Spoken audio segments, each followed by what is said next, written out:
2 mois après la construction de sa maison, Claire Bichon constate que le bardage s'écaille et se gondole. Le bois n'était pas sec et donc le bois a continué à gonfler et à péter. Autre surprise, en septembre dernier, en voulant nettoyer sa baie vitrée, Claire Bichon passe à travers son plancher. Le problème est que la poutre maîtresse est en train de pourrir, puisque sur toute cette zone ici, là, normalement, il y a un joint qui est fait, et là, apparemment, il n'y en avait pas.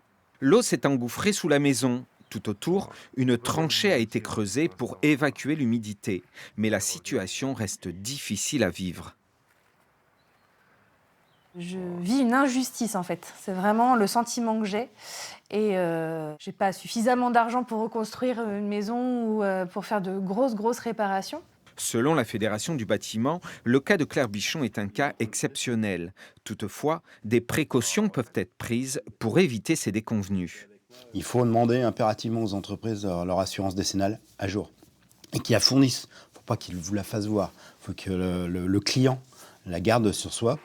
Autre facteur important, la notoriété du constructeur. Les entreprises les plus cotées s'appuient sur plusieurs années d'expérience.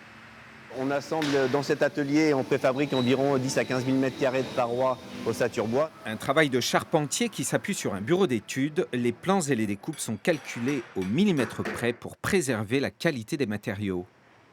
Nous, l'objectif, il est de passer moins de temps en chantier, donc c'est de préfabriquer un maximum dans nos ateliers en réfléchissant en amont comment on va faire et qu'on arrive en chantier, que ce soit juste de l'assemblage sur site. Claire Bichon espère encore sauver sa maison, à condition que les champignons n'aient pas colonisé le bois.